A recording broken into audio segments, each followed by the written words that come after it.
Selamat pagi semua. Ya, kepada orang tua murid dari TK Sekiana Glory yang di Nabire ini, sungguh satu kehormatan yang luar biasa kalau saya boleh berdiri di antara ibu bapak semua, kepala sekolah, TK dan semua staf guru. Tuhan berkati. Baik, kita mau merenungkan bagian ini. Saya minta maaf karena bukan hari Sabtu sehingga tidak banyak yang datang karena harus pakai saja panas nanti terus ke sana. Ya, karena waktu saya. Tapi seberapa yang ada, tolong simpan apa yang kita mau belajar dan bagikan kepada orang tua murid yang lain yang tidak bisa hadir karena ini hari kerja. Simpan betul, saya merekam apa yang kita mau belajar hari ini. Saya mulai dengan kalimat ini. Jangan ada seorang pun di antara kita sebagai ayah dan ibu. Dengarnya, jangan sampai ada seorang pun di antara kita sebagai ayah dan ibu. Setelah anak-anak kita dewasa, mau mengajak umurnya menjelang 20 ke atas, ada kalimat ini. Aduh, seandainya waktu dia masih kecil dulu aku buat ini buat itu. Aduh, seandainya. Ngerti nggak kalimat itu? Berupa apa? Penyesalan. Seperti ibu bapak saudara tahu, warga Nabire, kami suami istri nggak punya anak kandung. Tapi kalimat itu muncul waktu saya masih remaja. Jadi saya masih SMP. Tahun itu masih nggak separah sekarang. Dan kalimat itu saya selalu ajarkan kepada banyak orang tua murid, juga calon-calon pengantin waktu saya konseling pernikahan. Suatu hari nanti kalau kalian punya anak dan anak kalian dewasa, jangan ada kalimat ini. Aduh, seandainya. Waktu mereka masih kecil dulu, aku buat ini, buat ini. Setuju gak kalau saya ngomong kalimat? Kalau saya tanya setuju ibu bapak, jangan muncul kata itu. Nah, untuk kita sebagai ibu dan ayah, jangan sampai keluar kalimat itu. Maka kita harus jaga anak-anak kita sejak, nah ini kalau kita pakai prinsip Alkitab, kita harus jaga sejak mereka masih dalam kandungan. Mungkin ada di antara kita setelah mendengar pengajaran ini, seminar ini, maaf ya saya ngomong apa, aduh kalau begitu aku mau punya anak lagi. Silakan, saya doakan. Loh, kok nggak percaya? Supaya kita mempersiapkan seorang pemimpin itu sejak masih dalam kandungan. Tadi pagi kami dijemput oleh seseorang, bukan ke sini ya, ke tempat lain. Jam 7:30 kurang. Nah, orang ini sudah masuk penjara berapa kali? Dan yang menyedihkan, pertama kali dia masuk penjara sebelum umur 17 tahun. Jadi dia masuk di penjara anak. Kenapa? Karena ayah ibunya bercerai sejak dia masih kecil. Ketika ayah ibu bercerai, anak ini gak terurus. Maka ingat, ketika ibu dan ayah tidak sempat ngurus atau tidak bisa ngurus atau tidak mengurus anak-anak, dengar, maka alam ini akan mengurus anak-anak. Ngerti kalimat? Kalau ketemu dengan yang baik, ya syukur. Tapi saya tanya kepada ibu bapak semua, rata-rata kalau kita orang tua tidak bisa ngurus anak-anak kita, maka yang ngurus ini negatif atau positif? Rata-rata negatif. Nah itu jangan terjadi. Tidak kebetulan tadi pagi kami dijemput oleh seorang yang sudah masuk penjara sejak sebelum umur 17. Menyedihkan keadaan itu. Nah, kata apa yang paling tepat untuk kita belajar? Pernah nggak mendengar kata investasi? Jawab ibu bapak, investasi. Kalau kita mendengar kata investasi, yang muncul apa di benak kita? Ayo, investasi, coba jawab, apa saja? Apa yang muncul di benak kita? Masa depan, apalagi? Menabung, apalagi? Ayo dong, investasi. Kenapa nggak dijawab bunga? Mikir untung dong, ada bunga toh. Orang berinvestasi kan ada keuntungan. Nah, kenapa nggak demikian? Nah, buat kita orang tua, investasi terbesar bukan di deposito bank, bukan beli emas, bukan beli tanah. Tidak, salah konsep. Investasi terbesar kita sebagai orang tua yang Tuhan percayakan untuk Tuhan titipkan pusakanya kepada kita adalah anak-anak. Setuju saya ngomong? Anak-anak. Nah, ayo mulai hari ini semua kita mulai mikir, investasi terbaik dan terhebat adalah sejak anak-anak kita masih kecil. Kalau boleh mulai sejak dalam kandungan. Oke, saya mau Ibu Lilis bisa bacakan satu ayat, mikrofon, Yeremia 1 ayat 5. Nah, ini yang kita temukan dalam firman Tuhan, bahwa investasi itu, bahwa menyiapkan anak-anak itu sejak masih dalam kandungan. Yeremia 1 ayat yang kelima. Silakan Pak Jek. Oh, belum. Pak Basuki, awas kami yang rekam itu, jangan kena pengaruh. Yeremia 1 ayat yang kelima. Ya, dengarkan ini ya. Demikian firman Tuhan. Sebelum aku membentuk engkau dalam rahim ibumu, aku telah mengenal engkau. Dan pelan-pelan. Ada 3 fase di firman ini. Dan 3 fase ini kita harus ketahui baik-baik. Nah, itu saya katakan, seandainya setelah kita mendengar firman ini, dan ada orang tua ingin punya anak lagi, saya akan doakan supaya disiapkan anak yang luar biasa. Seandainya ya, ulangi Pak Jek.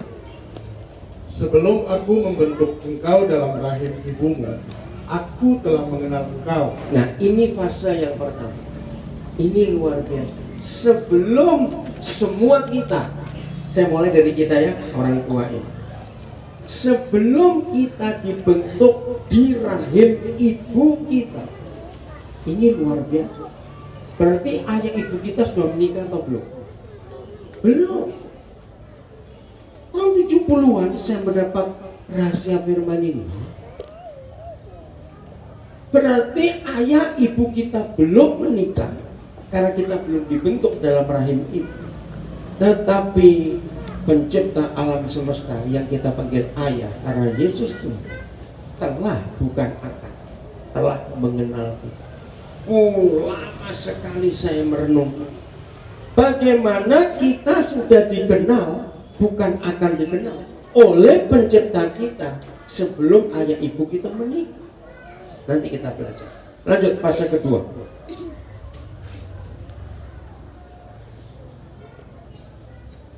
Dan sebelum engkau keluar dari kandungan, aku telah menguduskan engkau. Setelah ayah ibu kita menikah, ibu kita mengandung kita, pencipta alam semesta yang kita panggil Papa dalam nama Yesus telah menguduskan. Tolong perhatikan ibu bapak yang dikasihi Tuhan. Firman Tuhan, kitab suci kita itu tidak hanya untuk orang Kristen. Catat ini baik. Setuju tidak saya ngomong ini? Langsung depan Pak, depan sini, nggak usah malu-malu, langsung duduk. Ya, cari tempat tata kosong. Saya ulangi lagi. Saudara percaya atau tidak bahwa kitab suci firman Tuhan ini bukan hanya untuk orang Kristen? Coba jawab, percaya tidak? Jawab, percaya tidak? Untuk semua orang. Ini yang luar biasa. Nah, kalau firman Tuhan bukan cuma untuk orang Kristen, tapi untuk semua orang. Maaf. Seperti sebagian besar ibu bapak saudara warga Nabire kenal kami suami istri. Kami nggak punya anak kandung. Tapi maaf, pasti di antara ibu bapak ada yang kenal anak-anak yang panggil kami papa mama. Sekarang jadi pengusaha, jadi guru, apa saja di Nabire ini. Dan tidak semuanya berasal dari kalangan Kristen. Mengapa di Nabire kami dikenal? Istilahnya ya, maaf saya pakai kalimat, bukan saya ngomong, tapi berapa orang. Saya dikenal sebagai pemulung. Tahu kata pemulung? Pemulung itu kerjaannya apa? Pak Basuki bisa nanti nggak, supaya nggak terganggu firman Tuhan ini. Nanti aja sudah, duduk aja dengar. Maaf. Ya, jalankan sendiri kertasnya, aksennya ya. Ini penting. Maaf saya tanya. Mendengar kata pemulung itu apa artinya? Coba. Ya pemulung ya cari sampah. Maaf. Mengapa orang menyebut saya pemulung dan orang-orang yang rusak? Yang saya cari karena firman ini. Ternyata menurut Yeremia 1 ayat 5, tidak ada orang dilahirkan untuk jadi rusak. Katakan amin. Sebab ketika ibu hamil, maka firman Tuhan berkata, Tuhan telah, bukan akan, menguduskan kamu. Apakah kalian menguduskan? Menyucikan. Apakah kalian menyucikan? Membersihkan. Apakah kalian membersihkan? Menyucikan. Ayo, apa lagi? Gak ada orang rusak. Tidak ada. Sejak dalam kandungan, setiap manusia itu sudah dikuduskan oleh Tuhan. Maka itu seandainya ada di antara kita orang tua murid, maaf, yang punya 3 anak atau lebih, mungkin ada salah satu dari anak-anak kandung kita, itu menjengkelkan betul. Ingat firman ini, gak ada anak yang dilahirkan salah itu. Sejak dalam kandungan sudah dikuduskan oleh Tuhan. Di kalangan pendeta, ya teman-teman saya pendeta banyak, baik di Indonesia maupun luar negeri, mereka punya istilah ini tentang saya. Maaf saya cerita. Woi, kalau Pak Daniel itu koleksinya, atau kata koleksi, bukan koin kuno, perangko kuno, tidak. Mereka menyebut saya, koleksi saya itu orang-orang rusak. Memang kalau saya dengar ada orang makin rusak, saya makin cari di mana orang untuk membukti. Tadi pagi saya dapat berita lagi, ada anak yang baru umur 23 tahun divonis dokter umurnya tinggal 3 bulan karena dia kena hepatitis C yang sudah parah. Dan saya nggak kenal orang ini. Berita yang saya terima dikatakan sejak kecil anak ini sudah dirusak karena ayah ibunya cerai. Nah, saya tanya kepada yang memberitahu, tolong SMS atau WhatsApp namanya dan nomor telepon. Saya akan cari di mana orang. Sampai hari ini saya bersyukur, saya sih minta Tuhan kalau bisa jangan ada lagi cukup. Sampai detik ini sudah ada 4 orang yang meninggal di tangan saya gara-gara AIDS, HIV/AIDS. Hari-hari ini saya lagi ngurus 3 orang yang kena AIDS. Mereka nggak salah. Karena firman itu, aku telah mengenal engkau sejak engkau belum dibentuk dalam rahim ibu. Nah, itu iman saya. Jadi pokoknya siapa saja yang dibentuk dalam rahim, pasti di antara ibu bapak di Nabire tahu berapa banyak anak-anak yang terbuang hamil di luar nikah semua yang kami ambil. Dan sekarang sudah ada berapa di Nabire, sudah ada yang dewasa juga. Anak itu nggak salah. Saya tinggalkan nomor telepon saya, kemana saya pergi, termasuk penjara-penjara kemana. Pokoknya kalau dengar ada ibu ingin buang bayinya karena nggak suka, jangan dibuang. Kami merawat. Dan hasilnya luar biasa. Salah satu di antara anak-anak, maaf saya berkata, hasil perkosaan. Jadi anak ini nggak tahu siapa ayah kandungnya. Saya ambil dia. Sekarang dia sudah doktor S3. Waktu saya kuliahkan dia di S1 sarjana, ibunya meninggal, ibu kandung. Saya ngurus semua pemakaman. Sekarang jadi yatimnya, tapi anak ini luar biasa. Hasil perkosaan, maaf saya berkata, bisa jadi doktor sekarang. Dia sekarang jadi dosen di salah satu perguruan tinggi yang cukup terkenal di Jakarta. Nanti gara-gara firman Tuhan telah mengenal kita sejak orang tua kita belum menikah. Dan fase kedua, ketika kita dalam kandungan, Tuhan sudah menyucikan kita, memutuskan kita. Semua kita. Jadi nggak ada anak yang lahir salah. Fase ketiga, lanjut. Ini dasar. Aku telah menetapkan engkau menjadi nabi bagi bangsa-bangsa. Inilah fase ketiga, menetapkan. Kalau saya pakai bahasa pemerintah, menetapkan itu memberikan SK. Apa SK? Ayo, apa itu SK? Surat keputusan. Kuat nggak kalau orang itu punya SK? Kuat. SK bupati itu bisa pinjam uang di bank, betul tidak? Kuat. Nah, setiap kita waktu lahir, ini fase ketiga. Setiap kita waktu lahir, langsung surga memberikan SK kita ini jadi apa? Di ayat itu dikatakan jadi nabi, itu untuk Yeremia. Tapi untuk masing-masing kita beda SK. Kalau pakai bahasa teologi, itu namanya destiny, tujuan akhir hidup kita. Ada SK. Saudara, begitu kuat firman ini memotivasi saya hidup. Sejak saya belum menikah, tahun ini kami mensyukuri 25 tahun usia pernikahan. Tapi sejak saya belum menikah, saya sudah kumpulkan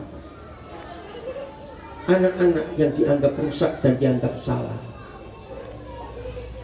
Nah, nanti ya kalau mau tahu, maaf ya, Pak Fido mana Pak Fido? Nah itu dia, Pak Eko, lihat, Eko dengar sini. Nah ini dua anak ini kami asuh sejak saya belum menikah. Ini salah satu contoh, dan mereka bukan dari Kristen. Coba nanti selesai acara tanya mereka, bagaimana saya ambil mereka sejak mereka masih kecil dulu. Hanya untuk meyakinkan bahwa tidak ada orang yang dilahirkan karena salah. Maaf, walaupun hasil perkosaan, maaf walaupun hasil perzinahan, nggak ada yang salah. Hebat. Nah, maaf saya berkata, kalau melihat keadaan ini, maaf, anak-anak saudara lahirnya baik-baik semua. Ngerti nggak maksud kalimat saya? Nah, masa kalau mereka lahir dari keluarga yang baik-baik akan jadi rusak anak itu? Tidak mungkin. Yang dari kelahiran salah saja, dari apa yang saya ceritakan tadi, kalau kita kembalikan ke tangan Tuhan, pemilik aslinya, ternyata mereka bisa jadi orang-orang hebat. Apalagi yang dari keluarga baik-baik itu. Maka itu saya ingin kembali kepada kalimat pertama tadi. Kalau kita semua dari keluarga yang baik-baik, tapi investasi, kenapa Bino? Kenapa? Jalan aja. Ya. Mau pindah kemana? Enggak, jalan aja. Kalau anak-anak kita dari keluarga yang baik-baik, tapi investasi kita salah. Jawab pertanyaannya, akan jadi baik nggak anak-anak itu? Ayo, akan jadi baik tidak? Tidak. Apa investasi yang salah sebagai orang tua yang sedang menanam sebuah modal di hidup anak-anak itu? Ada 3. 1, papa mama yang rajin bertengkar. Ada atau tidak? Nah, saya tanya, ada tidak? Ayo jawab, ada tidak? Nah, jangan terjadi di antara. Walaupun kita menyekolahkan anak kita di sekolah yang termahal dan terhebat, kita bersyukur di Nabire ada taman kanak-kanak Kristen Terpadu Sakinah Glory ini yang cukup diakui oleh masyarakat, TK yang terbaik. Bersyukur kepada Tuhan, Tuhan kirim guru-guru terbaik juga. Tapi kalau kita di rumah rajin bertengkar, anak-anak kita nggak akan jadi jenius. Betul atau tidak? Ayo kita jujur. Biasanya kalau suami istri bertengkar itu pagi, siang, sore, atau malam. Saya bilang pagi, siang, sore, malam, ngawur itu. Awas. Ayo, biasanya kalau papa mama bertengkar itu yang kapan? Biasanya menjawab, ayolah. Kayak tak ada bertengkar aja, malam tidur semua. Baik. Rata-rata kita suami istri kalau bertengkar itu malam karena lagi di rumah barengan. Nah, malam itu jam tidurnya anak-anak yang mengenal ayah ibunya yang suka bertengkar. Walaupun di rumah yang mewah, kamarnya pakai AC, semuanya mahal barang di rumah. Tapi kalau anak-anak melihat papa mama rajin bertengkar, pasti nggak bisa tidur nyenyak. Pasti mereka mikir, aduh bertengkar nggak, ribut nggak ya? Wajar nggak anak seperti itu? Kalau papa mamanya langganan bertengkar, coba jawab. Wajar nggak tidurnya nggak nyenyak? Anak yang malam tidur tidak nyenyak, paginya bangun bagaimana? Kenapa? Ada apa? Ayo, bagaimana bangunnya anak kita kalau pagi tidurnya malam nggak nyenyak? Capek, lelah, tapi harus ke sekolah.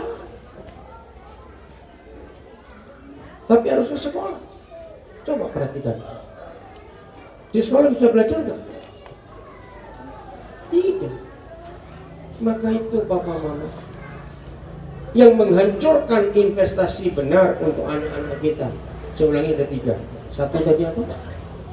Pertengkaran papa mama. Kitab suci mengajarkan suami istri boleh marah, boleh. Efesus 4 ayat 26. Ya, catat Efesus 4:26. Silakan marah, hebat. Pajak tolong baca. Efesus 4 ayat 26. Boleh marah. Pertama saya belajar ayat itu kaget. Boleh marah, iya. Tapi begitu matahari terbenam, berdamai. Besok lanjut, itu maksudnya. Lo betul, firman Tuhan itu luar biasa. Karena tensesnya present continuous tense. Wah, itu dengan ayat itu saya belajar psikologi dari firman Tuhan juga. Hebat. Udah ya, Pak Jack silakan. Video, mana video? Kamu boleh putar ke sana, di sana ambil. Efesus 4 ayat yang ke-26 demikian firman Tuhan. Apabila kamu menjadi marah. Nah, stop. Apabila kamu menjadi marah, boleh tidak kalau begitu? Boleh. Lo ada kata apabila kamu menjadi marah, boleh tidak? Boleh. Dan pasal 4 kitab Efesus, terus video jalan ke sana. Pasal 4 kitab Efesus itu juga tentang pernikahan. Bukan cuma Efesus pasal 5. Jadi suami istri boleh bertengkar, saya kagum. Jadi menurut firman itu, yang belum menikah nggak boleh bertengkar, hanya yang sudah menikah boleh bertengkar, boleh marah. Jadi yang belum menikah, menikah dulu baru boleh marah. Itu maksudnya. Dan itu firman yang luar biasa. Silakan marah, tapi terus janganlah kamu berbuat dosa. Nah, aneh nggak? Mendengar kata marah saja sudah dosa atau belum? Berdosa. Tapi bagi Bapa di surga, untuk suami istri, kalau saling marah itu nggak berdosa. Nah, gara-gara ayat itu saya ketemu dua master psikologi. Satu lulusan Sugio Pranoto Semarang, dua lulusan Maranatha. Kami diskusi. Yang satu bukan Kristen. Kaget mereka. Jadi dalam hukum Kristen, suami istri boleh marah. Boleh. Tapi jangan berdosa. Bagaimana marah tidak berdosa? Harusnya sebelum Janganlah matahari terbenam sebelum padam amarah. Nah, jadi boleh marah suami istri, tapi begitu matahari terbenam. Nah, mereka master psikologi ini mengatakan lewat itu, luar biasa. Dalam psikologi, orang yang marah tidak dilampiaskan, tidak dikeluarkan, itu jadi penyakit. Hebat tidak? Maka itu marahlah selama masih ada matahari. Begitu matahari terbenam, sorry ya, berdamai. Maaf, hari ini aku salah. Yang satu pun berkata ya, juga salah. Jadi sore itu di rumah berdamai, bergurau, makan sama-sama, suap-suapan suami istri. Tapi jangan tiap hari gak lucu. Sesekali ya. Karena kalau papa mama sering suap-suapan, anak-anak bahagia sekali di rumah, betul tidak? Coba sesekali ibu papa mama di rumah makan sambil bergurau, kejar-kejaran di rumah supaya anak senang. Tapi kalau kejar-kejaran jangan bawa parang. Percaya tidak kalau kita ayah ibu di rumah itu harmonis, suka bergurau, anak-anak bahagia? Coba jawab. Ya atau tidak? Anak-anak nggak perlu yang lain-lain. Anak-anak hanya butuh papa mama harmonis. Selesai. Setuju saya ngomong? Maka itu investasi kita untuk anak-anak ketika kita rajin berdoa. Jadi begitu berdamai, aduh maaf ya, gitu. Naik ke tempat tidur dengan sukacita, tidur dengan nyenyak sekali. Begitu pagi bangun, lanjut gua apa kamu? Terus kan, loh itu artinya. Indah bukan firman Tuhan itu. Artinya kalau kita bertengkar jangan di depan anak-anak. Gak apa-apa, pagi, siang, sore silakan. Tapi begitu matahari terbenam dekat. Apa yang terjadi kalau kita tidak berdamai setelah matahari terbenam? Ayat 27 Pak.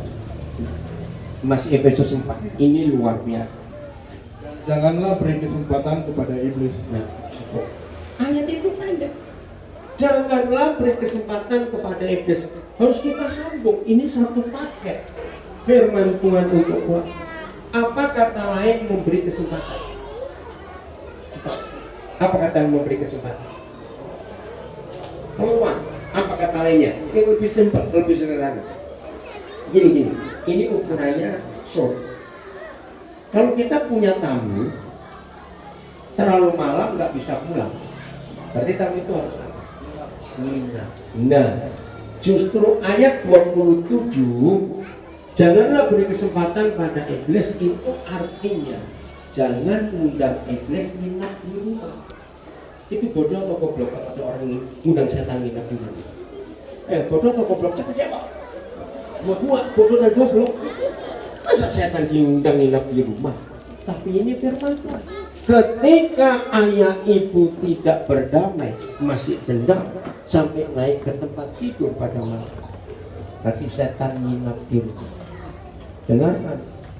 Ini dalam pengalaman saya sebagai hamba Tuhan ngurusin anak-anak rumah. Ayo kita mikir. Kalau kita punya tamu terpaksa, misalnya terpaksa nginap tuh karena mungkin hujan badai nggak bisa pulang, atau tamu yang kita undang. Paginya yang benar mana? Kita bilang, kamu cari sarapan jadi beli di UY sana, atau kita sediakan sarapannya? Cepat jawab. Ya terang harus kita jangan sarapan dong tamu. Saudara, ini logika. Kalau kita memberi kesempatan pada iblis, berarti iblis kita inapkan di rumah. Dan mereka juga perlu sarapan karena kita yang ini yang buat saya tahu. Lauk pauk sarapan iblis bukan cakalang, bukan puri, ya, tapi anak-anak kita makanan mereka. Maka itu mengapa 100% ayah ibu rajin bertengkar, anak-anak pasti bermasalah. Jawab ya atau tidak. Kenapa mereka bermasalah? Karena mereka dimakan oleh setan yang kita undang nginap karena kita tidak bergaul.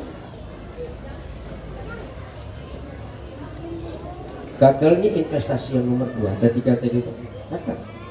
Nomor 2. Kita salah menanamkan sesuatu di hidup mereka. Contoh, ada nggak sekolah atau universitas mana saja fakultasnya fakultas penipuan atau kebohongan, maling? Ada nggak? Tapi mengapa ada anak-anak sejak kecil sudah belajar menipu, belajar bohong, belajar mencuri? Maaf. Ada nggak terjadi? Saya percaya dulu kita pernah mengalami, tidak semuanya. Entah ada masalah. Ada tamu datang, Bapak ada? Tidak ada. Pernah dengar cerita itu? Nah, inilah investasi yang merusak. Maka sampai anak ini dewasa akan belajar begitu cara menghindari orang. Ngerti maksudnya? Sebab anak-anak itu makhluk peniru. Ngerti kata peniru? Siapa yang ditiru? Orang tua. Maka itu hal yang kedua, perhatikan. Pernahkah kita menginvestasikan yang salah itu? Belajar bohong, belajar menipu, belajar munafik. Itu semua dari kita, dari rumah. Tolong jawab pertanyaan ini. Ini penting sekali. Apa yang sudah masuk ke anak-anak kita? Masuk lewat mata melihat, lewat telinga mendengar, lewat mulut yang terucap, lewat perbuatan yang mereka tahu dari kita apa saja. Setelah hal-hal itu masuk ke hidup anak-anak, keluarnya susah atau mudah? Untuk menghapus secepat susah atau mudah? Susah. Apalagi yang negatif. Betul tidak? Apalagi yang negatif, aduh itu susah sekali. Maka itu papa mama investasi kita terbesar itu ke anak-anak, bukan beli tanah, bukan deposito di bank, bukan. Anak-anak. Cukup banyak orang tua tidak menyadari. Ada berapa orang tua yang tidak suka sekolah kami di Pesat, ya baik TK, SD, SMP, SMA-nya sekali itu sering kami kumpulkan orang. Hanya nggak suka, nggak orang tua sibuk, maksudnya begini tujuan kami. Sekolah kami ingin melibatkan orang tua, sebab ibu bapak jauh lebih banyak waktunya bersama anak-anak daripada para guru. So, dia atau tidak? Jangan ada yang berpikiran terserah pokoknya aku sudah bayar kok. Salah. Maaf, kami cuma berapa persen dari sekian waktu yang ibu bapak punya dengan anak-anak. Saya berkata betul atau salah? Maka itu kami libatkan ibu bapak. Bahwa selebihnya yang sebagian besar itu tergantung ibu bapak di rumah, bukan dengan kami para pendidik di sekolah. Maka itu kami undang untuk kita kerjasama. Nah, kami harap ibu bapak mengerti, nggak merasa terganggu. Apalagi ini hari kerja, maafkan saya karena waktu saya. Saya kembali ke nomor 1 tadi. Apa gagal investasi? Pertengkaran. Nah, terus saya mikir dong, tapi gimana namanya suami istri? Pasti ada masalah, bukan? sering gesekan, salah paham. Di mana bertengkar? Nah, pilih 3 tempat. Apalagi pilih paling enak. Satu, kalau mau bertengkar cari kuburan. Ya, dekat atau sebelah. Berteriaklah di situ, yang tinggal nggak dengar. Ya, betul tidak? Nggak dengar. Serius ini, jangan tertawa dibilang itu. Karena kita nggak bisa menghindari pertengkaran keluarga, betul suami istri, ada saja mas. Pokoknya harus mengampuni setelah sebelum matahari terbenam. Tempat kedua, cari lapangan. Ada tau lapangan? Taman Gizi contohnya. Kodim, ya boleh terserah, bukan lapangan. Nomor 3, carilah pantai. Nah, kenceng-kencengan yang suara ombak, siapa lebih kuat? Supaya anak-anak tidak tahu. Habis bertengkar, berdamaian. Serius. Nah, ada yang tanya, sampai kapan? Sampai kamu bosan gitu aja. Pokoknya itu berlaku tiap hari. Luar. Penghalang ketiga, investasi.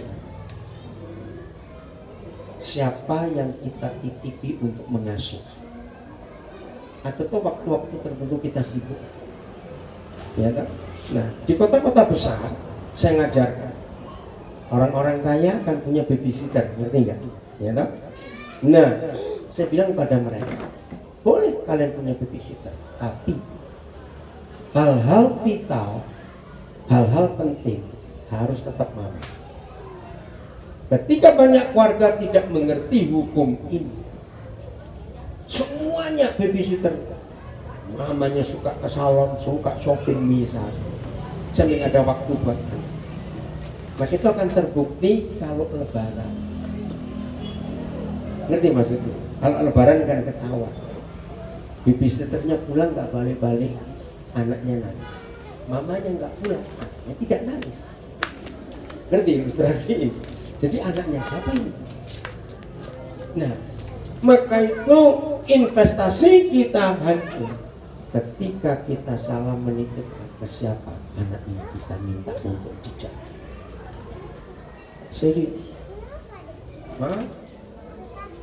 Mengapa 90% lebih? Nah, di sini ada kakek nenek opa oma, jangan tersinggung ya, cuma ngomong. Mengapa 90% lebih cucu yang dititipkan kakek nenek cenderung rusak? Ya atau tidak? Ya kenapa? Jawab. Supaya saya nggak disalahkan, saudara jawab sendiri. Manja. Apalagi kalau cucu laki mirip opanya, cucu perempuan mirip omanya. Wih, kesukaan. Ini cucunya omanya, ini cucu oma, ini cucu opa. Maka itu akhirnya anak-anak sering berkata, "Ma, di rumah oma saja." Nah, itu bahaya sudah. Kalau sampai anak-anak bilang, di rumah opa, di rumah oma saja, itu sudah bahaya. Kenapa bahaya? Catat. Yang namanya anak-anak itu makhluk yang pintar manipulasi. Ngerti kalimat ini? Kata ini manipulasi itu apa? Memanfaatkan. Nah, ini masalah. Jadi anak-anak pun sudah tahu antara papa mama dan opa oma siapa yang sering dimanfaatkan oleh anak-anak itu. Opa oma, karena semuanya boleh. Nah, ini merusak. Maaf, jangan maaf.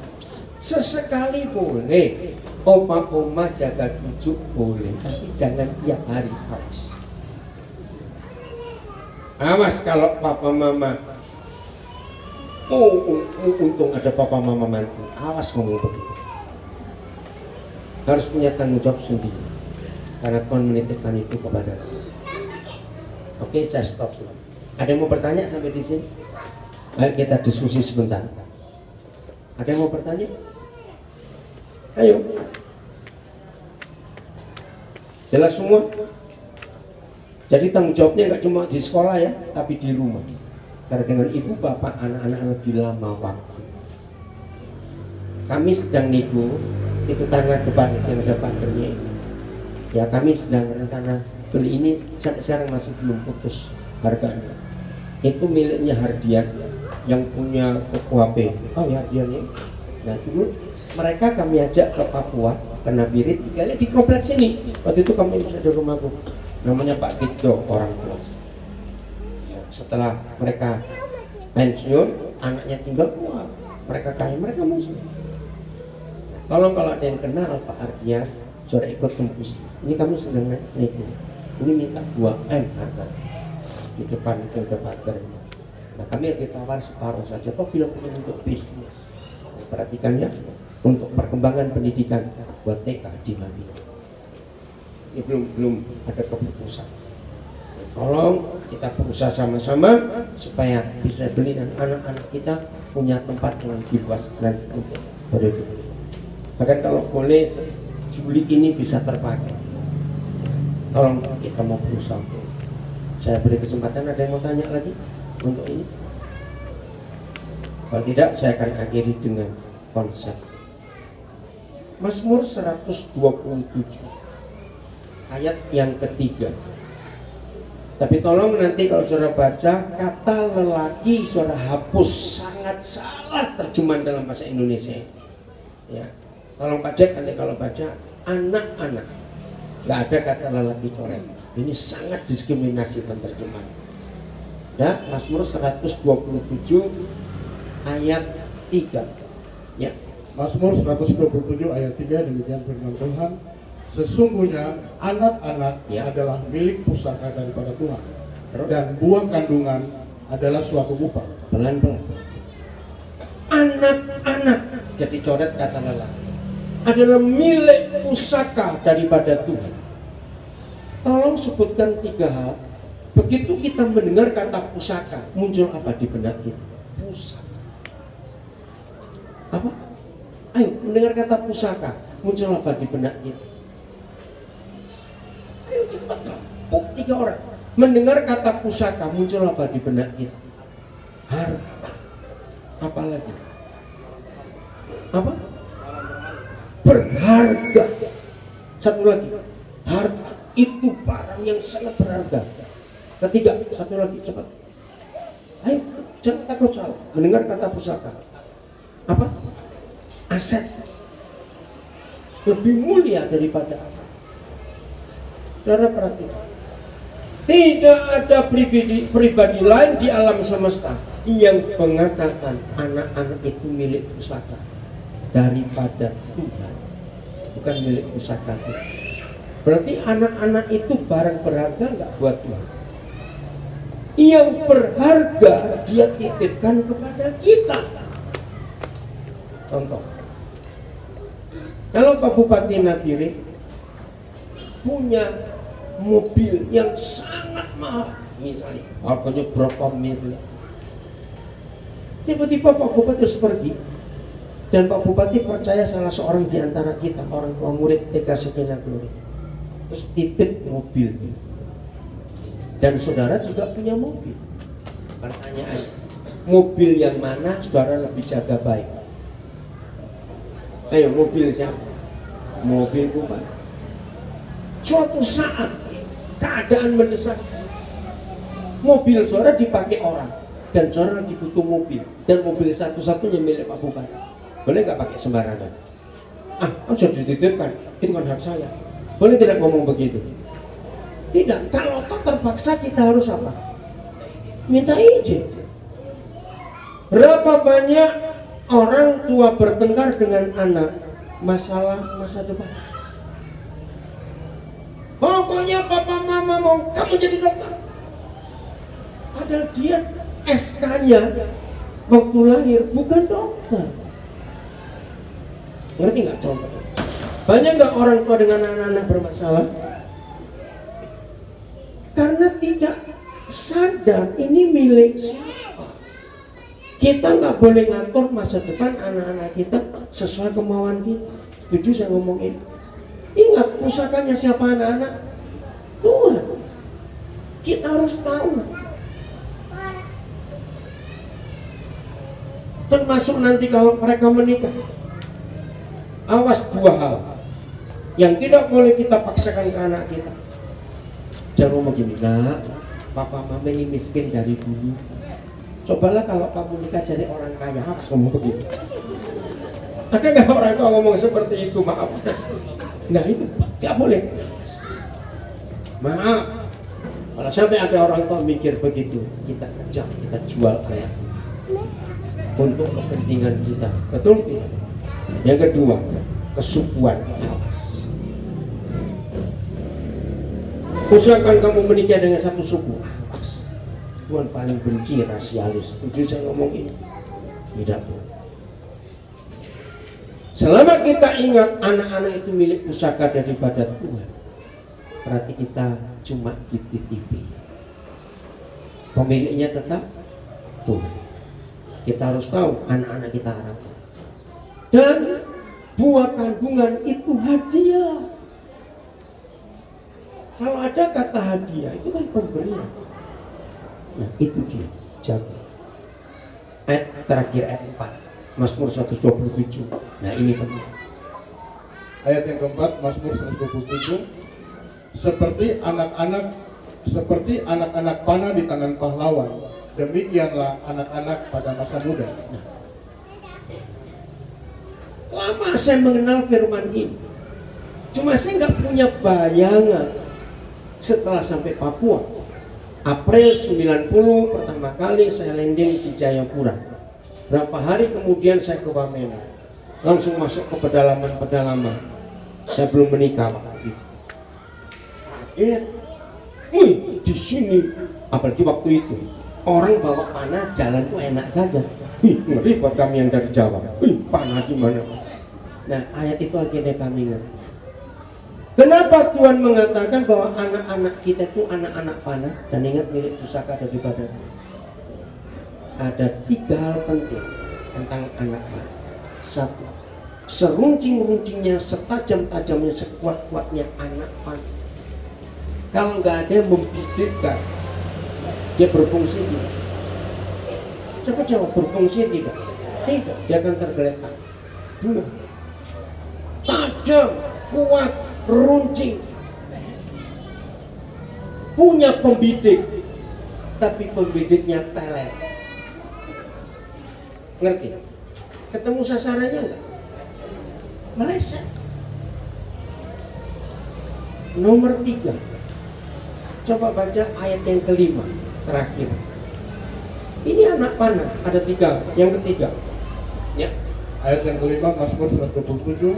Berbahagialah orang yang telah membuat penuh tabung panahnya dengan semuanya itu. Ya, terus? Ia tidak akan mendapat malu apabila ia berbicara dengan musuh-musuh pintu gerbang. Anak panah. Nah, untuk Papua ini tidak ada. Punya tabung untuk menyimpan. Zaman dulu tabung panah itu nggak cuma untuk menyimpan. Coba renungkan. Setajam apa anak panah, sekuat apa anak panah, sehebat apa pembidiknya. Tapi kalau disimpan di tabung, hujan rusak, kena panas juga melepuh. Tapi zaman dulu orang punya senjata panah itu isi racun. Jadi di bagian bawah itu cairan racun. Jadi semua anak panah ujungnya yang runcing harus dibalik di bawah itu untuk menyimpan, untuk membuat racun nempel di ujung.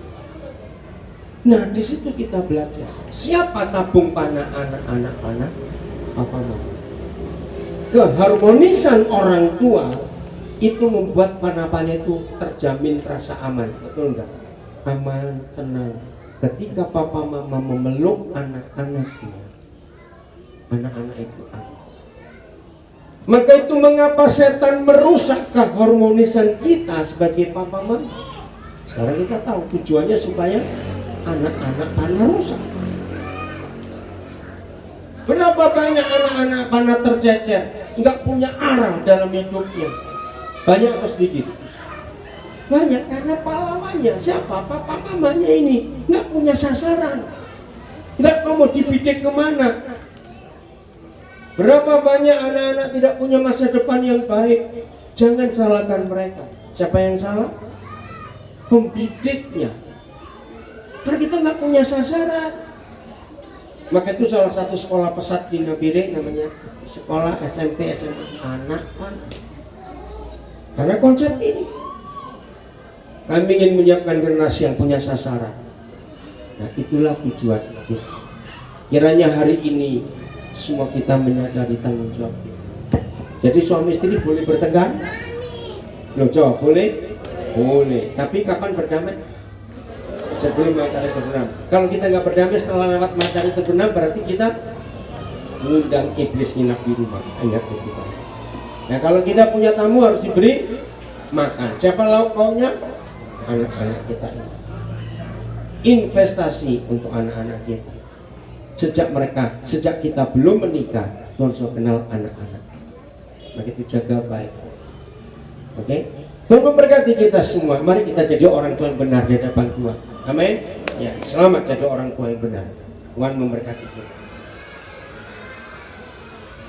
Ya, saya serahkan.